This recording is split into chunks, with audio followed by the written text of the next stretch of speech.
ലോകത്തിന്റെ മുഴുവൻ നന്മയ്ക്കു വേണ്ടി പ്രാർത്ഥിച്ചിരുന്ന ഒരു രാഷ്ട്രമായിരുന്നു ഭാരതം. ഭാരതത്തിലെ ഏതൊരു മംഗളകർമ്മവും അവസാനിച്ചിരുന്നത് ലോകാ സമസ്ത സുഖിനോ ഭവന്തു എന്ന വേദമന്ത്രം ചൊല്ലിയായിരുന്നു.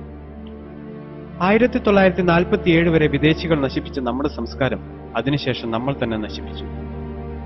എപ്പോഴെല്ലാമാണോ ധർമ്മത്തിന് ഗ്ലാനി സംഭവിക്കുന്നത്, എപ്പോഴെല്ലാമാണോ അധർമ്മം വളരുന്നത്, അപ്പോഴെല്ലാം ധർമ്മത്തെ പുനഃസ്ഥാപിക്കാൻ കാലാകാലങ്ങളിൽ ആവശ്യമുള്ളതെല്ലാം നമ്മുടെ രാജ്യത്ത് നടന്നിട്ടുണ്ട്. അത് നടന്നിരിക്കും. അതുകൊണ്ടാണ് ഭാരതം ഇന്നും ജീവിക്കുന്നത്. ലോക ജനതയ്ക്ക് ഏത് തരത്തിലുള്ള അറിവാണോ ആവശ്യമുള്ളത്, അത്തരത്തിലുള്ള അറിവിന്റെ സ്രോതസ് തേടി നിങ്ങൾ ചെല്ലണമെങ്കിൽ ഭൂമുഖത്ത് ഒറ്റ രാഷ്ട്രമേ ഉള്ളൂ, അത് ഭാരതമാണ്. ലോഹതന്ത്രവും ആരോഗ്യശാസ്ത്രവും ഗണിതശാസ്ത്രവും ജ്യോതിശാസ്ത്രവും ലോകത്തിന് ഭാരതത്തിന്റെ സംഭാവനയാണ്. AD 10-ാം നൂറ്റാണ്ട് വരെ 4 അക്കമുള്ള സംഖ്യ എഴുതാൻ അറിയില്ല എന്ന യൂറോപ്യന്മാരുടെ മുന്നിൽ അരിത്തമെറ്റിക് പ്രോഗ്രഷനും ജോമെട്രിക് പ്രോഗ്രഷനും ഉപയോഗിച്ച് വേദമന്ത്രങ്ങൾ ചൊല്ലിയിരുന്നവരാണ് ഭാരതീയർ. യജുർവേദത്തിൽ കോപ്പർ, ബ്രാസ്, ടിന്ന്, ലെഡ് എന്നീ ലോഹങ്ങളെ നമസ്കരിക്കുന്ന മന്ത്രങ്ങളുണ്ടായിരുന്നു. AD 1500 ശേഷം കണ്ടുപിടിച്ച് ഈ ലോഹങ്ങൾ മുഴുവനും യൂറോപ്യൻസ് ക്ലെയിം ചെയ്യുന്നതിനും 5000 വർഷങ്ങൾക്ക് മുൻപ് ഭാരതീയർക്ക് ഈ ലോഹങ്ങളെക്കുറിച്ച് അറിവുണ്ടായിരുന്നു. AD 400 ശേഷം AD 1500 വരെ 100 കണക്കിന് രസതന്ത്ര പുസ്തകങ്ങൾ ഭാരതത്തിൽ എഴുതിയിട്ടുണ്ട്. ദശരത്നാകരം, ദശസമുച്ചയം, ദശേന്ദ്രസാര സർവസ്വം, ദശേന്ദ്ര ചൂടാമണി തുടങ്ങിയ പുസ്തകങ്ങളെല്ലാം തന്നെ നാഗാർജുനനെ പോലുള്ള അതിപ്രഗത്ഭരായ രസതന്ത്രജ്ഞർ എഴുതിയിരിക്കുന്നതാണ്. ഈ പുസ്തകങ്ങളിലെല്ലാം ഓരോ കെമിക്കലുകളും എങ്ങനെയെല്ലാം ഉപയോഗിക്കണം എന്നുള്ളതിന്റെ വിവരങ്ങളുണ്ട്. കൂടാതെ സ്വർണം, വെള്ളി, tin, lead, iron, copper, mercury എന്നീ മെറ്റലുകൾ എപ്രകാരമാണ് പ്രോസസ്സ് ചെയ്യേണ്ടത് എന്നതിനെക്കുറിച്ചുള്ള വിവരങ്ങളും ഈ പുസ്തകങ്ങളിലുണ്ട്. പ്രകാശത്തിന് 7 നിറമുണ്ട് എന്ന് കണ്ടുപിടിച്ചത് സർ ഐസക് ന്യൂട്ടൺ അല്ല, വിശ്വാമിത്ര മഹർഷിയാണ്. സൂര്യദേവൻ തന്റെ 7 രശ്മികൾ ഭൂമിയിലേക്ക് അയക്കുന്നു എന്ന് വേദങ്ങളിൽ എഴുതിയത് വിശ്വാമിത്ര മഹർഷിയാണ്. പ്രകാശം സഞ്ചരിക്കുന്നു എന്ന് കണ്ടുപിടിച്ചതും സർ ഐസക് ന്യൂട്ടൺ അല്ല. ഒരു നിമിഷത്തിന്റെ പകുതി സമയം കൊണ്ട് 2022 യോജന വേഗത്തിൽ പ്രകാശത്തെ ഇങ്ങോട്ടയക്കുന്നു സൂര്യദേവ, അങ്ങേക്ക് നമസ്കാരം എന്ന് പറഞ്ഞത് വിജയനഗര സാമ്രാജ്യാധിപതികളായ ഹരിഹരന്റെയും ഗുപ്തന്റെയും ആസ്ഥാന പുരോഹിതനായ സായണാചാര്യനാണ്. ന്യൂട്ടൺ ഗ്രാവിറ്റി കണ്ടുപിടിക്കുന്നതിന് മുൻപ് ഭാരതീയ ജ്യോതിശാസ്ത്രത്തിൽ ഗ്രാവിറ്റിക്ക് ഡെഫിനിഷൻ ഉണ്ടായിരുന്നു. ആകാശത്തിലുള്ള സോളിഡ് മെറ്റീരിയൽസിനെ ഭൂമി അതിന്റെ ശക്തി കൊണ്ട് അതിലേക്ക് ആകർഷിക്കുന്നു. ഏതൊന്നിനെയാണോ ആകർഷിക്കുന്നത് അത് താഴെ വീഴുക തന്നെ ചെയ്യുന്നു. തുല്യശക്തി കൊണ്ട് പരസ്പരം ആകർഷിക്കുന്ന ജ്യോതിർഗോളങ്ങൾ എവിടെ ചെന്ന് പതിക്കാനാണ്? 1148 ഭാസ്കരാചാര്യൻ എഴുതിയ ഈ വരികൾ സിദ്ധാന്ത ശിരോമണി എന്ന പുസ്തകത്തിന്റെ ഭുവനകോശം എന്ന ഭാഗത്തിലെ 6-ാം അധ്യായത്തിൽ നിങ്ങൾക്ക് കാണാൻ സാധിക്കും. ഭൂമി ഉരുണ്ടതാണെന്നും ഭൂമി കറങ്ങുന്നുവെന്നും സൂര്യനു ചുറ്റും പ്രദക്ഷിണം വയ്ക്കുന്നുവെന്നും കണ്ടുപിടിച്ചത് ആര്യഭടനാണ്. ഇന്ന് ഇതിനെല്ലാം നാം പേര് വിളിക്കുന്നത് ഗലീലിയോയെയും കോപ്പർനിക്കസിനെയും ടൈക്കോ ബ്രാഹിയെയുമാണ്. AD 449 ആര്യഭടാചാര്യൻ ഒന്നാമൻ അദ്ദേഹത്തിന്റെ 23-ാം വയസ്സിൽ എഴുതിയ ആര്യഭടീയം എന്ന ഗ്രന്ഥം ഭാരതത്തിലെ ജ്യോതിർ ഗണിതശാസ്ത്ര ഗ്രന്ഥങ്ങളുടെ പട്ടികയിൽ ഏറ്റവും ഉന്നത സ്ഥാനത്ത് നിൽക്കുന്നു. ഭൂമിയുടെ ഗോളാകൃതിയെക്കുറിച്ചും ഭൂമി സൂര്യനു ചുറ്റും പ്രദക്ഷിണം വയ്ക്കുന്നതിനെക്കുറിച്ചും ഭൂമിയുടെ റൊട്ടേഷനെ കുറിച്ചും റവല്യൂഷനെ കുറിച്ചും അതിന്റെ സ്പീഡിനെ കുറിച്ചും വ്യക്തമായി എഴുതിയിരിക്കുന്ന ആര്യഭടീയം അത്യുജ്വലമാണ് എന്ന ഒറ്റ കാരണം കൊണ്ട് തന്നെയാണ് ഭാരതത്തിലെ ആദ്യ സാറ്റലൈറ്റിന് ആര്യഭട്ട എന്ന പേര് നൽകിയത്. ആര്യഭടാചാര്യനും ഭാസ്കരാചാര്യനും വിവരിച്ചിരിക്കുന്ന എല്ലാ കാര്യങ്ങളും അതിന്റെ 10 ഇരട്ടി എക്സ്പ്ലനേഷനോടുകൂടി ബ്രഹ്മഗുപ്തൻ ബ്രഹ്മസ്ഫുട സിദ്ധാന്തത്തിൽ എഴുതിയിട്ടുണ്ട്. വൃത്തത്തിന്റെ വിസ്തീർണം, വൃത്തത്തിന്റെ ചുറ്റളവ്, സിലിണ്ടറിന്റെ വ്യാപ്തം തുടങ്ങിയ എല്ലാ കാര്യങ്ങളും ബ്രഹ്മഗുപ്തൻ വളരെ വ്യക്തമായി ഇക്വേഷനോടുകൂടി നൽകിയിരിക്കുന്നു. ഗ്രീൻവിച്ച് രേഖ പണ്ട് ഭാരതത്തിലായിരുന്നു. അപ്പുറത്തും ഇപ്പുറത്തും ലോഞ്ചിറ്റ്യൂഡും ലാറ്റിറ്റ്യൂഡും കാൽക്കുലേറ്റ് ചെയ്തിരുന്നു. വരാഹവീരൻ AD 553 അലക്സാണ്ട്രിയയുടെ ലോഞ്ചിറ്റ്യൂഡ് കാൽക്കുലേറ്റ് ചെയ്തിട്ടുണ്ട്. 23.07 ഡിഗ്രി ആയിരുന്നു ഉജ്ജയിനിൽ നിന്ന് അലക്സാണ്ട്രിയയുടെ ലോഞ്ചിറ്റ്യൂഡ്. മോഡേൺ സയൻസ് പ്രകാരം 23.03 ഡിഗ്രി. ജർമ്മനിയിലെ സെന്റ് ജോർജ് യൂണിവേഴ്സിറ്റിയിലെ സാൻസ്ക്രിറ്റ് ഡിപ്പാർട്ട്മെന്റിന്റെ കവാടത്തിൽ പാണിനിയുടെ ഒരു വലിയ ചിത്രം കൊത്തിവെച്ചിട്ടുണ്ട്. ജർമ്മൻ ഭാഷയുടെ അടിസ്ഥാനം പാണിനി എഴുതിയ അഷ്ടാധ്യായി എന്ന വ്യാകരണ ഗ്രന്ഥമാണ്. മനുഷ്യനുണ്ടാകാൻ സാധ്യതയുള്ള ഓരോ രോഗങ്ങളുടെയും അവയുടെ ചികിത്സാ സമ്പ്രദായങ്ങളുടെയും ഔഷധങ്ങളുടെയും ഔഷധങ്ങൾ കൊടുക്കാൻ ഉപയോഗിക്കേണ്ട മന്ത്രങ്ങളുടെയും ഒക്കെ വരികൾ ചേർത്ത് 51 ശാഖകളുള്ള അഥർവ വേദം ഈ നാട്ടിലുണ്ടായിരുന്നു. World Health Organisation universal medicine status കൊടുത്തിരിക്കുന്ന ഭൂമിയിലെ ഒരേ ഒരു കോമ്പൗണ്ട് ജലമാണ്. ഏതൊരസുഖത്തിനും ജലമല്ലാതെ മറ്റൊരു മരുന്ന് നൽകരുത് എന്ന് യജുർവേദത്തിൽ വ്യക്തമായി പറഞ്ഞിട്ടുണ്ട്. ആധുനിക വൈദ്യശാസ്ത്രത്തിന്റെ പിതാവായി എന്നറിയപ്പെടുന്നത് ഹിപ്പോക്രാറ്റിസ് ആണ്. ചരകന്റെയും സുശ്രുതന്റെയും പുസ്തകങ്ങളിൽ നിന്നാണ് താൻ ഔഷധശാസ്ത്രം പഠിച്ചതെന്ന് ഹിപ്പോക്രാറ്റിസ് എഴുതിയ പുസ്തകത്തിൽ തന്നെ 117 പ്രാവശ്യം പറയുന്നു. ചികിത്സയ്ക്കായി ശരീരവും മനസ്സും ഒരുമിച്ച് ചേർക്കണം എന്നാദ്യമായി പറഞ്ഞത് സുശ്രുതനാണ്. ശരീരത്തിനേൽക്കുന്ന ഏതൊരാഘാതവും മനസ്സിനെയും, മനസ്സിനേൽക്കുന്ന ഏതൊരാഘാതവും ശരീരത്തെയും ബാധിക്കുമെന്ന് സുശ്രുത സംഹിതയിൽ പറയുന്നു.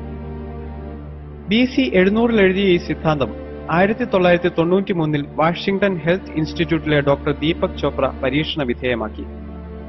ശരീരവും മനസ്സും പരസ്പരം യോജിച്ചാണ് ഇരിക്കുന്നതെങ്കിൽ മനസ്സിനെ ചികിത്സിച്ചാൽ ശരീരം ഭേദമാകുമോ എന്നായിരുന്നു ദീപക് ചോപ്രയുടെ പരീക്ഷണം. ആ പരീക്ഷണം മുഴുവൻ നടത്തിയത് ആധുനിക വൈദ്യശാസ്ത്രം വളരെ കുറച്ചുനാൾ മാത്രം ആയുസ് പറഞ്ഞിരുന്ന എയ്ഡ്സ് രോഗികളിലും ക്യാൻസർ രോഗികളിലുമായിരുന്നു. ഇന്ത്യൻ നോളജിനെ അടിസ്ഥാനമാക്കി ഡോക്ടർ ദീപക് ചോപ്ര രൂപം കൊടുത്ത ക്വാണ്ടം ഹീലിംഗ് എന്ന ചികിത്സാ സമ്പ്രദായം ഫലം കണ്ടു. മെഡിറ്റേഷനും പ്രാർത്ഥനയും മ്യൂസിക് തെറാപ്പിയും വഴി എയ്ഡ്സ് രോഗികളും ക്യാൻസർ രോഗികളും സുഖം പ്രാപിച്ചു. ക്വാണ്ടം ഹീലിംഗ് 21ാം നൂറ്റാണ്ടിലെ അത്യാധുനിക ചികിത്സാ സമ്പ്രദായമായി വിലയിരുത്തപ്പെടുന്നു. ബ്രെയിൻ ആക്ടിവേറ്റ് ചെയ്യിക്കാൻ മെഡിറ്റേഷനെ പോലെ മറ്റൊന്നുമില്ല എന്ന് ലോകത്തിന് മനസ്സിലായി തുടങ്ങിയിരിക്കുന്നു. അമേരിക്കയിലെ എല്ലാ യൂണിവേഴ്സിറ്റികളുടെയും സിലബസ് അനുസരിച്ച് പ്രസിദ്ധീകരിക്കുന്ന മെഡിക്കൽ ടെക്സ്റ്റ് ബുക്കിന്റെ അവസാനത്തെ ചാപ്റ്റർ മെഡിറ്റേഷൻ ആയിരിക്കണം എന്ന അമേരിക്കയിൽ നിയമമുണ്ട്. സൂര്യ നമസ്കാരം ഇംഗ്ലണ്ടിലും മറ്റ് വികസിത രാഷ്ട്രങ്ങളിലും രാവിലെ ഓടുന്നതിന് പകരം അവരുടെ ജീവിതചര്യയായി മാറിയിരിക്കുന്നു. സൂര്യ നമസ്കാരം ചെയ്യുമ്പോൾ ശരീരത്തിലെ 186ഓളം മൂവബിൾ ജോയിന്റുകൾക്ക് വ്യായാമം ലഭിക്കുന്നു. വാഷിംഗ്ടൺ പോസ്റ്റ് മാഗസിന്റെയും ന്യൂയോർക്ക് ടൈംസ് മാഗസിന്റെയും റിപ്പോർട്ട് അനുസരിച്ച് 40 വയസ്സ് കഴിഞ്ഞ അമേരിക്കക്കാരിൽ 64% വ്യക്തികളും യോഗ ചെയ്യുന്നവരാണ്. പരിണാമ സിദ്ധാന്തത്തിന്റെ ഉപജ്ഞാതാവ് ഡാർവിൻ അല്ല, പതഞ്ജലി മഹർഷിയാണ്. ജീവജാലങ്ങളുടെ പരിണാമം പ്രകൃതി നിയമമാണ് എന്ന് പതഞ്ജലിയുടെ യോഗശാസ്ത്രത്തിൽ പറഞ്ഞിട്ടുണ്ട്. യോഗശാസ്ത്രത്തിലെ വരികൾ അനുസരിച്ച് ആദ്യ ജീവസൃഷ്ടി ആരംഭിച്ചത് മത്സ്യരൂപത്തിലാണ്. അതിനുശേഷം കൂർമാവതാരമായി. കൂർമ്മത്തിൽ നിന്നുള്ള പരിണാമം വരാഹത്തിലേക്ക്, വരാഹത്തിൽ നിന്നും പകുതി മനുഷ്യനും പകുതി ജന്തുവുമായ നരസിംഹത്തിലേക്കുള്ള പരിണാമം. ആധുനിക ശാസ്ത്രമനുസരിച്ച് എസ്കിമോകളാണ് ലോകത്തിൽ ജനിച്ച ആദ്യത്തെ മാനവരാശി. പൊക്കം കുറഞ്ഞ 4 അടി മാത്രം പൊക്കമുള്ള എസ്കിമോകളെ താരതമ്യം ചെയ്യാൻ പാകത്തിനുള്ള വാമനനിലേക്കാണ് അടുത്ത പരിണാമം. കല്ലുകളെ ആയുധമാക്കി വേട്ടയാടാൻ ആരംഭിച്ച മനുഷ്യനെ പ്രതിനിധീകരിക്കാൻ പരശുരാമാവതാരം. പരശുരാമനിൽ നിന്നും വിവേചനവും ബുദ്ധിയും ശക്തിയും ഒരുമിച്ച് ചേർത്ത് ഒരു രാജ്യം നിർമ്മിക്കുന്ന ശ്രീരാമാവതാരം. അവിടെ നിന്ന് ശരിയും തെറ്റും ശാസ്ത്ര സത്യങ്ങളും ആത്മീയ സത്യങ്ങളും വിവേചിച്ചറിയുന്ന മാനേജ്മെന്റ് വിദഗ്ധനായ ശ്രീകൃഷ്ണാവതാരം. ധർമാധിഷ്ഠിതമായ മാനേജ്മെന്റ് ലോകത്തിന് സംഭാവന ചെയ്ത ശ്രീകൃഷ്ണാവതാരം നടന്നത് BC 3100കളിലായിരിക്കണം. ലെ ഷാറ്റ്ലിയർ പ്രിൻസിപ്പിളിന്റെ അടിസ്ഥാനം ഭഗവത്ഗീതയാണ്. Whenever the system is in equilibrium is disturbed, the system will adjust itself in such a way that the effect of the change is nullified. ഇതേ കാര്യം ഭഗവത്ഗീതയിൽ പറഞ്ഞിരിക്കുന്നത് ശ്രദ്ധിക്കുക. യഥാ യഥാ ഹി ധർമ്മസ്യ ഗ്ലാനിർഭവതി ഭാരത അഭ്യുത്ഥാനമധർമ്മസ്യ തത്തത്മാനം സജാമ്യഹം പരിത്രാണായ സാധൂനാം വിനാശായ ച ദുഷ്കൃതം ധർമ്മ സംസ്ഥാപനാർത്ഥായ സംഭവാമി യുഗേ യുഗേ. സന്തുലിതാവസ്ഥയിലിരിക്കുന്ന ഒരു സമൂഹത്തിൽ അധർമ്മം വർദ്ധിക്കുമ്പോൾ the system will adjust itself. ധർമ്മത്തെ പുനഃസ്ഥാപിക്കാനായി വേണ്ടതെല്ലാം പ്രകൃതി തനിയെ ചെയ്യുന്നു. ഞായറാഴ്ച അവധി ദിവസമായിരിക്കണം എന്ന് തീരുമാനിച്ചത് ബ്രിട്ടീഷുകാരല്ല, ചാണക്യനാണ്. ചാണക്യന്റെ അർത്ഥശാസ്ത്രത്തിൽ നിർബന്ധമായും 8 മണിക്കൂറിൽ കൂടുതൽ ജോലി ചെയ്യിപ്പിക്കരുതെന്നും 45 മിനിറ്റ് ഉച്ചയ്ക്ക് റെസ്റ്റ് കൊടുക്കണമെന്നും വർഷത്തിൽ 1 മാസം മെഡിക്കൽ ലീവ് കൊടുക്കണമെന്നും 10 ദിവസം കാഷ്വൽ ലീവ് കൊടുക്കണമെന്നും അതുപോലെ തന്നെ ഖനികളിലും പട്ടാളത്തിലും ജോലി ചെയ്യുന്നവർക്ക് ആഴ്ചയിൽ 2 ദിവസം ലീവ് കൊടുക്കണമെന്നും വ്യക്തമായി പറഞ്ഞിട്ടുണ്ട്. വിഷ്ണു ശർമ്മ AD 505 എഴുതിയ പഞ്ചതന്ത്രം എന്ന പുസ്തകം അമേരിക്കയിലെ CIA സിലബസിന്റെ ഭാഗമാണ്. ലോഹതന്ത്രമായാലും ആരോഗ്യശാസ്ത്രമായാലും ഗണിതശാസ്ത്രമായാലും ജ്യോതിശാസ്ത്രമായാലും ഭാരതത്തിന്റെ ശാസ്ത്ര പൈതൃകം ഇന്നും പുനർവിചിന്തനത്തിന് വിധേയമായിക്കൊണ്ടിരിക്കുന്നു. ഓക്സ്ഫോർഡ് യൂണിവേഴ്സിറ്റിയിലെ വളരെ പ്രശസ്തമായ ലൈബ്രറിയാണ് ഓഡ്ലിയൻ ലൈബ്രറി. അവിടെ 20,000-ഓളം വരുന്ന ചെറിയ കറുത്ത പെട്ടികൾ സൂക്ഷിച്ചു വെച്ചിട്ടുണ്ട്. 1946 വരെ ഇന്ത്യയിൽ നിന്നും ബ്രിട്ടീഷുകാർ കൊണ്ടുപോയ താളിയോല ഗ്രന്ഥങ്ങളാണ് ആ കറുത്ത പെട്ടികളിൽ സൂക്ഷിച്ചിരിക്കുന്നത്. പ്രശസ്തരായ പല ഗവേഷകരും ശാസ്ത്രജ്ഞരും ഇന്നും ആ ഗ്രന്ഥങ്ങൾ പഠിക്കാൻ ശ്രമിക്കുന്നു. ഹാർവാർഡ് യൂണിവേഴ്സിറ്റിയിൽ 442 ഋഗ്വേദ ഗ്രന്ഥങ്ങൾ സൂക്ഷിച്ചിട്ടുണ്ട്. ലോകം ഭാരതത്തിന്റെ മുന്നിൽ 2 കൈയും നീട്ടി അറിവുകൾക്ക് വേണ്ടി യാചിക്കുന്ന ഒരു ദിവസമുണ്ടാകുമെന്ന് അർത്ഥശങ്കയ്ക്കിടയില്ലാത്ത വിധം പറഞ്ഞവരിൽ ഒരാള് മാക്സ് മുള്ളറായിരുന്നു. 11 വർഷം സംസ്കൃതം പഠിച്ച് വേദങ്ങളെ ട്രാൻസ്ലേറ്റ് ചെയ്ത് 47 പുസ്തകങ്ങൾ അടങ്ങിയ ദ ബുക്സ് ഓഫ് ഓറിയന്റൽസ് എഴുതിയ മഹാപണ്ഡിതനായിരുന്നു മാക്സ് മുള്ളർ. നമ്മൾ യൂറോപ്യന്മാർ അന്ധകാരത്തിൽ ജീവിച്ചിരുന്ന കാലത്ത് ഒരു സമൂഹം പ്രകാശത്തിൽ ജീവിച്ചിരുന്നു. അവരുടെ സംഭാവനകൾ നാം മറക്കരുത് എന്ന് പറഞ്ഞത് ആൽബർട്ട് ഐൻസ്റ്റീൻ ആണ്. ഭഗവത്ഗീതയില്ലായിരുന്നെങ്കിൽ E=mc² എന്ന ഇക്വേഷൻ തനിക്ക് കണ്ടുപിടിക്കാൻ സാധിക്കില്ലായിരുന്നു എന്നും ഐൻസ്റ്റൈൻ പറഞ്ഞിട്ടുണ്ട്. മരിക്കുന്നതുവരെ അദ്ദേഹം ഭഗവത്ഗീത തന്റെ കയ്യിൽ സൂക്ഷിച്ചിരുന്നു. വേദം പഠിക്കാൻ എല്ലാവർക്കും അവകാശമുണ്ട്. കാരണം വേദം എഴുതിയ വേദവ്യാസൻ മുക്കുവനാണ്. ശ്രീകൃഷ്ണനും ശ്രീരാമനും ബ്രാഹ്മണനായിരുന്നില്ല. വൈതരയൻ ചണ്ടാളനായിരുന്നു. വാൽമീകി കാട്ടാളനായിരുന്നു. ഇവർക്കെല്ലാം വേദം പഠിക്കാമെങ്കിൽ, ഇവർക്കെല്ലാം വേദരചന നടത്താമെങ്കിൽ ബ്രാഹ്മണർ മാത്രമേ വേദം പഠിക്കാവൂ എന്ന നിലപാടിൽ അർത്ഥമില്ല. ജനിക്കുമ്പോൾ എല്ലാവരും ശൂദ്രന്മാരാണെന്നും കർമ്മം കൊണ്ടാണ് ഒരാൾ ബ്രാഹ്മണനായി തീരുന്നതെന്നും ഭഗവത്ഗീത പറയുന്നു. ബ്രഹ്മം എന്നാൽ വിദ്യ എന്നാണ്. വിദ്യ നേടുകയും വിദ്യ കൊടുക്കുകയും ചെയ്യുന്നതാണ് യഥാർത്ഥ ബ്രാഹ്മണന്റെ ദൗത്യം. ലോകത്തിൽ 68 ക്രിസ്ത്യൻ രാഷ്ട്രങ്ങളുണ്ട്. 60ഓളം മുസ്ലിം രാഷ്ട്രങ്ങളുമുണ്ട്. 82% ഹിന്ദുക്കളുള്ള ഭാരതം ഹിന്ദു രാഷ്ട്രമാക്കണം എന്നാരും പറഞ്ഞിട്ടില്ല. കാരണം 10,000 വർഷത്തെ പാരമ്പര്യമുള്ള ഭാരതത്തിന്റെ പൈതൃകം ഇവിടുത്തെ ഹിന്ദുക്കളുടേതാണ്, ഇവിടുത്തെ ക്രിസ്ത്യാനികളുടേതാണ്, ഇവിടുത്തെ മുസ്ലിമുകളുടേതാണ്. ഭാരതത്തിൽ ജനിച്ച എല്ലാവരും സനാതന ധർമ്മത്തിന്റെ തുല്യ അവകാശികളാണ്. അമ്മയും മാതൃഭൂമിയും സ്വർഗത്തേക്കാൾ വലുതാണ്.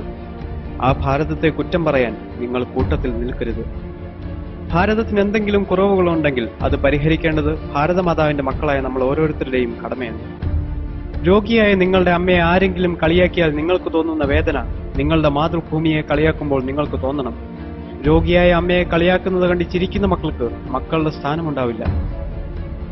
1000 വർഷത്തെ വിദേശാക്രമണത്തിന് വിധേയമായിട്ടും നമ്മുടെ രാഷ്ട്രം മരിച്ചില്ല. നമ്മുടെ സംസ്കാരം ഇന്നും ജീവിക്കുന്നു. ഒരു ചെറിയ കഥ പറഞ്ഞ് ഞാൻ അവസാനിപ്പിക്കാം. പണ്ടൊരു രക്ഷിതാവിന്റെ കയ്യിൽ ഒരു വേൾഡ് മാപ്പ് ഉണ്ടായിരുന്നു. വേൾഡ് മാപ്പ് എന്താണെന്ന് അറിയാത്ത അദ്ദേഹത്തിന്റെ 6 വയസ്സുള്ള മകൻ കളിക്കുന്നതിനിടയിൽ ആ മാപ്പ് ചെറിയ ചെറിയ കഷ്ണങ്ങളായി കീറിക്കളഞ്ഞു. പിതാവ് എത്ര ശ്രമിച്ചിട്ടും ആ മാപ്പ് നേരെയാക്കാൻ സാധിച്ചില്ല എന്ന് മാത്രമല്ല, വൻകരകളും സമുദ്രങ്ങളും ശരിയായ സ്ഥാനത്ത് വരാതെ വന്നപ്പോൾ അദ്ദേഹത്തിന് ദേഷ്യം വന്നു. അവസാനം ആ പിതാവ് വേൾഡ് മാപ്പിന്റെ കഷ്ണങ്ങളെല്ലാം ചുരുട്ടിക്കൂട്ടി ആ ടേബിളിൽ വെച്ചിട്ട് മകനോട് പറഞ്ഞു, എടാ കുടുത്തം കെട്ടവനെ, നീയല്ലേ ഇത് നശിപ്പിച്ചത്, ഇനി നീ തന്നെ ഇത് നന്നാക്കൂ. അച്ഛൻ 3 മണിക്കൂർ ശ്രമിച്ചിട്ട് നന്നാക്കാൻ പറ്റാത്ത പടം മകൻ 3 മിനിറ്റ് കൊണ്ട് നന്നാക്കി. അച്ഛൻ വന്ന് നോക്കുമ്പോൾ വേൾഡ് മാപ്പ് റെഡി.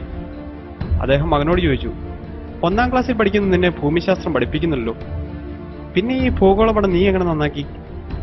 വൻകരകളുടെയും സമുദ്രങ്ങളുടെയും യഥാർത്ഥ സ്ഥാനം നിനക്കെങ്ങനെ മനസ്സിലായി? അപ്പോൾ മകൻ മറുപടി പറഞ്ഞു, ഏത് വേൾഡ് മാപ്പിന്റെ കാര്യമാണ് അച്ഛൻ പറയുന്നത്?